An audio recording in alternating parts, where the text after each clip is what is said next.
नमस्कार दोस्तों, आप सभी का आपके YouTube channel youth star online classes में स्वागत है। दोस्तों, जैसा कि मैं कल बोला था आपसे और परसों मतलब पर डे जब मैं लाइव आता हूं तो मैं बोल रहा था कि नई शिक्षक भर्ती में जो पद है वो 50,000 बढ़ने वाली है।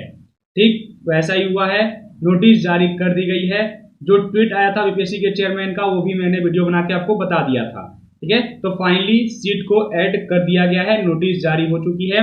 ये नोटिस है ऑफिशियली।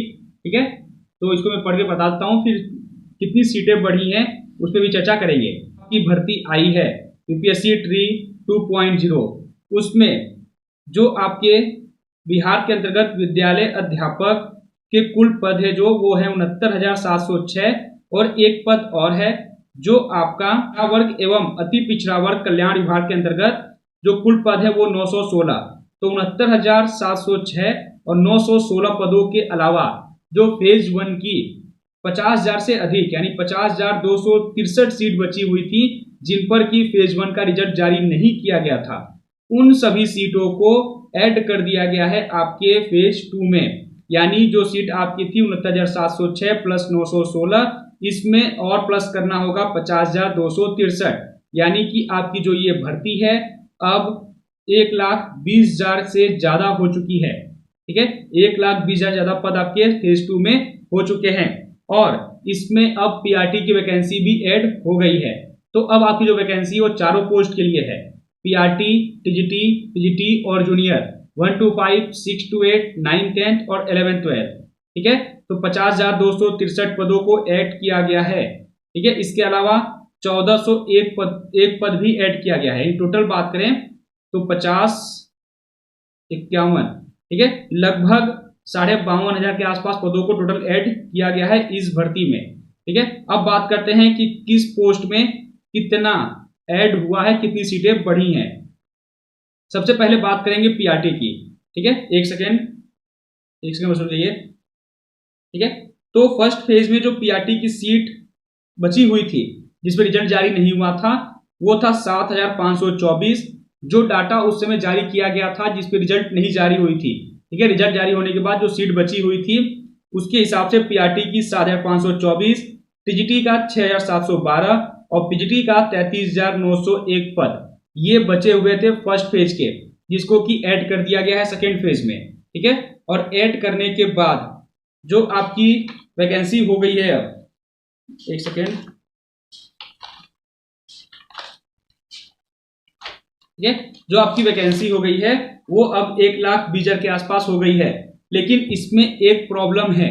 ठीक है, इसमें एक प्रॉब्लम है, वो ये है कि पीआरटी की जो आपकी ये भर्ती आई है, पीआरटी में जो यूआर कैटेगरी लिखा हुआ है अनारक्षित वाला, वो सिर्फ और सिर्फ दिव्यांग के लिए है। ठीक है, क्योंकि जब आप नोट में पढ़ेंगे तो नोट में पहला ही लिखा हुआ है कि अनारक्षित वर्ग की, ठीक है, रिक्त सीटें केवल दिव्यांग अभ्यर्थियों के लिए उपलब्ध है। यानी पीआरटी में सामान्य की बात करें तो सामान्य की जो अनारक्षित की 1,000, ठीक है, 88 सीट है, ये सिर्फ और सिर्फ विकलांग के लिए है, इसमें कोई और फॉर्म नहीं भर पाएगा। इसके अलावा ईडब्ल्यूएस मेल में कोई सीट नहीं है, अत्यंत पिछड़ा वर्ग मेल में कोई सीट नहीं है, पिछड़ा वर्ग मेल भी कोई सीट नहीं है, SC ST भी कोई सीट नहीं है। इसके अलावा फीमेल में भी, ठीक है, यूआर की कोई सीट नहीं है, ईडब्ल्यूएस कोई सीट नहीं है, अत्यंत पिछड़ा वर्ग महिला की कोई सीट नहीं है, पिछड़ा वर्ग महिला की भी सीट नहीं है। सिर्फ दो कैटेगरी की सीट है, SC महिला और ST महिला की।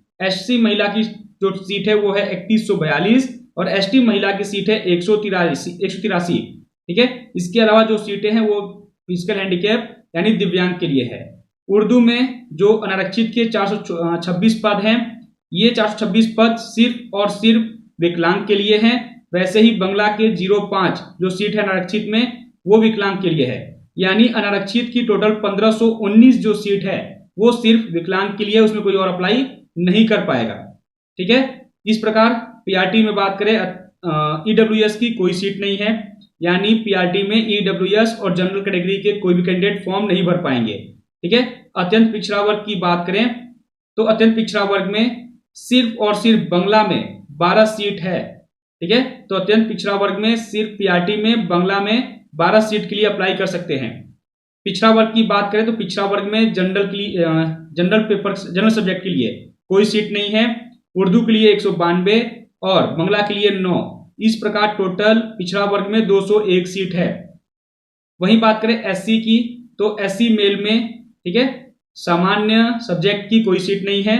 उर्दू की 1003 और बंगला की 10 सीट है। टोटल 1013 सीट एससी कैटेगरी के लिए है मेल में। एसटी मेल में, ठीक है, जनरल सब्जेक्ट के लिए कोई सीट नहीं है। उर्दू के लिए 58 सीट और बंगला के लिए एक भी सीट नहीं। टोटल 58 सीट है एसटी, ठीक है, मेल की। वहीं बात करें पिछड़े वर्ग की महिला आरएफ की, तो जनरल पेपर में कोई सीट नहीं है। बंगला में 5 सीट है और उर्दू में 381। इस प्रकार टोटल 386 सीट है पिछड़े वर्ग की महिला आरएफ की, ठीक है।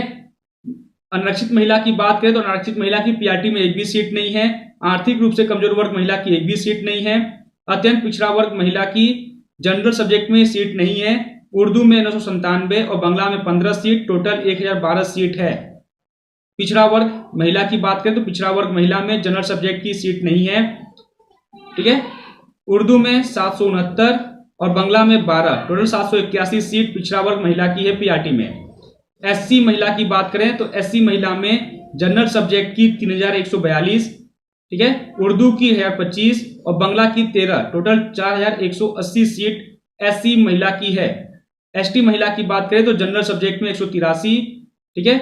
उर्दू में 81, बंगला में 5 सीट। टोटल 269 सीट है। इस प्रकार टोटल बात करें तो टोटल 9431 सीट पे, ठीक है, वैकेंसी आई है मेल और फीमेल की पीआरटी में। लेकिन 9431 सीट में 1519 सीट जो है ये सिर्फ और सिर्फ विकलांग के लिए है। वैसे ही बात करें 9, 10 टीचर की, तो 9 और 10th में क्रम संख्या 1 से लेकर क्रम संख्या 7 तक, यानी Hindi, English, science, math, social science, Sanskrit और उर्दू, इसकी जितनी भी अनारक्षित की सीट है वो सिर्फ और सिर्फ विकलांग के लिए है, ठीक है। जबकि अरबी, फारसी और बांग्ला में युवा कैटेगरी की सीट है जिसमें कोई भी कैंडिडेट फॉर्म भर सकता है। लेकिन Urdu, Sanskrit, SST, math, science, English और हिंदी में अनारक्षित की सीट में सिर्फ विकलांग कैटेगरी वाले कैंडिडेट ही फॉर्म भर सकते हैं।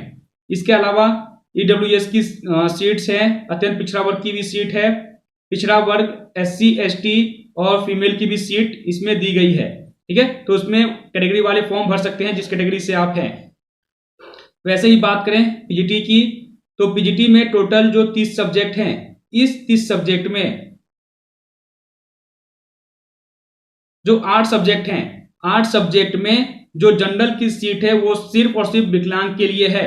और 22 जो सब्जेक्ट हैं उसमें युवा कैटेगरी वाले फॉर्म भर सकते हैं या कोई भी कैटेगरी वाले फॉर्म भर सकते हैं। तो जो 8 सीट जिसमें युवा कैटेगरी की सीट विकलांग को दी गई है, उसमें पहला आपका है जंतु विज्ञान। जंतु विज्ञान में जनरल की जो 85 सीट है वो दे दी गई है विकलांग को, यानी उसमें कोई भी कैंडिडेट फॉर्म नहीं भर सकता, युवा कैंडिडेट भी नहीं, ठीक है। जबकि जंतु विज्ञान ईडब्ल्यूएस की सीट है 19 और अत्यंत पिछड़ा वर्ग की भी सीटें हैं। दूसरा बात करें तो जंतु विज्ञान के अलावा मैथ का जो युवा कैटेगरी का 142 सीट है वो सिर्फ और सिर्फ विकलांग के लिए है, ठीक है। ईडब्ल्यूएस में मैथ में कोई सीट नहीं है पीजीटी में। इसके अलावा जो और अन्य कैटेगरी है उनकी सीट है।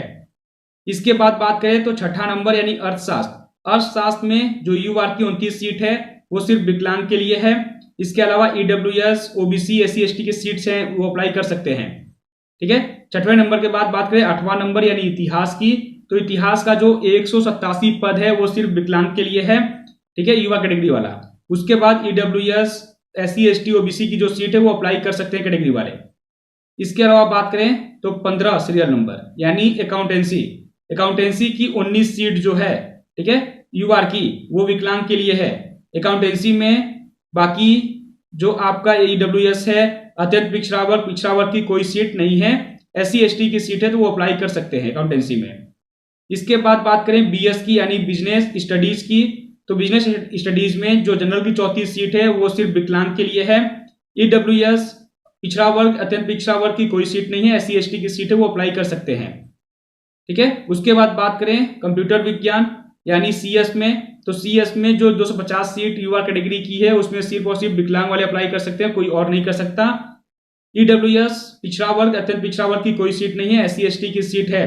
सबसे ज्यादा SC मेल की है वो भर सकते हैं, ठीक है, और ST की भी है वो भी अप्लाई कर सकते हैं। लास्ट में है इंग्लिश। इंग्लिश की जो 134 सीट है, उस 134 सीट पे सिर्फ और सिर्फ विकलांग वाले अप्लाई करेंगे, यूआर कैटेगरी की जो सीट है, ठीक है, सीट यूआर कैटेगरी की, लेकिन अप्लाई सिर्फ, ठीक है, विकलांग करेंगे।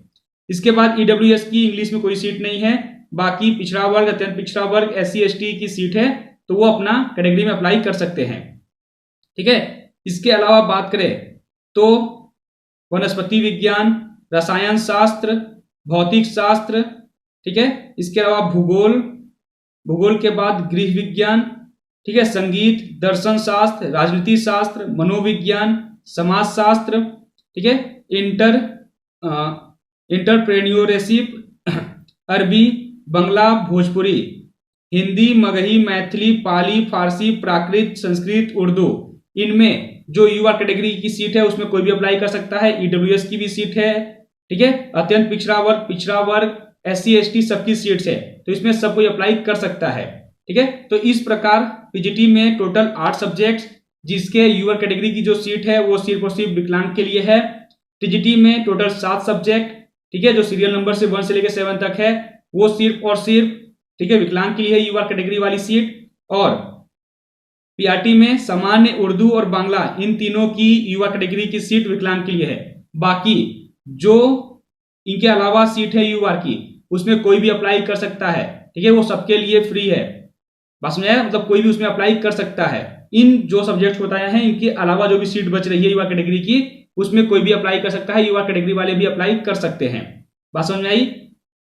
इसके अलावा जो युवा कैटेगरी की विकलांग वाली सीट है, सिर्फ यूआर को छोड़ के बाकी जिस कैटेगरी में सीट्स हैं उसमें उस कैटेगरी वाले अप्लाई कर सकते हैं। तो दोस्तों जो सीट है टोटल मैंने आपको बता दिया कितनी आई है, ठीक है, सब्जेक्ट वाइज किसमें कितनी सीट है, सारी डिटेल्स मैंने बता दिया। अगर अभी भी आपके मन में कोई डाउट या कुछ पूछना चाहते हैं तो कमेंट बॉक्स में आप कमेंट कर सकते हैं। बाकी जो आपको जो पूरी नोटिस है ये आपको टेलीग्राम पे मिल जाएगी, टेलीग्राम का जो लिंक है वो डिस्क्रिप्शन में दिया हुआ है। इसके अलावा भी कोई डाउट बचता है तो आप मुझे व्हाट्सएप पे कॉल, मैसेज या मेरे नंबर पे कॉल कर सकते हैं। मेरा व्हाट्सएप नंबर या कॉलिंग नंबर है 8318379757 8318379757।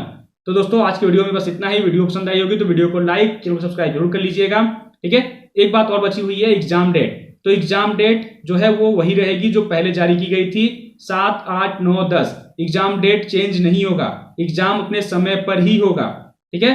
तो बाकी कोई डाउट आपके होंगे नहीं। सीटेट अपेयरिंग वाले बाहर हो ही चुके हैं, ठीक है। फॉर्म में सीटेट का जो सर्टिफिकेट नंबर डालना था, सर्टिफिकेट नंबर की जगह पर कल नोटिस जो जारी हुई थी उसमें कहा गया था कि सर्टिफिकेट नंबर नहीं है सीटेट के सर्टिफिकेट या रिजल्ट पे, तो आप सीरियल नंबर डाल दीजिएगा। नोटिस कल आई थी, फॉर्म स्टार्ट है 5 तारीख से, 4 दिन बाद नोटिस आई थी। तब तक बहुत से कैंडिडेट्स ने NA या फिर रोल नंबर भर दिया है। तो जो भर चुके हैं उनको कोई दिक्कत नहीं है, जिन्होंने अभी फॉर्म नहीं भरा है वो अब सीटेट के सर्टिफिकेट की जगह पर सीरियल नंबर भरेंगे, ठीक है। उसके लिए मैंने वीडियो बना दी है, आप उसको देख लीजिएगा लाइव वाले में, ठीक है। तो सीरियल नंबर भरेंगे और इशू डेट में इशू डेट जो दिया है वही भरेंगे। और एस्टेट वाले सर्टिफिकेट नंबर की जगह पर यूनिक ID नंबर भरेंगे और इशू डेट की जगह पर जिस दिन रिजल्ट जारी हुआ था वो डेट डालेंगे, ठीक है। बाकी और कोई नोटिस नहीं है, एग्जाम टाइम पे होगा, ठीक है। सीटेट अपेयरिंग को मौका बिल्कुल नहीं है, ठीक है। तो बाकी अब जो भी डाउट आपके पास होंगे तो आप कॉल कर सकते हैं या कमेंट बॉक्स में कमेंट कर दीजिएगा या टेलीग्राम ज्वाइन कर लीजिएगा, वहां सारे डिटेल्स में सेंड कर देता हूं ऐसे ही। तो वीडियो को समाप्त करते हैं। हंसते रहिए, मुस्कुराते रहिए, आगे बढ़ते रहिए। जय हिंद, जय भारत, शुभ रात्रि।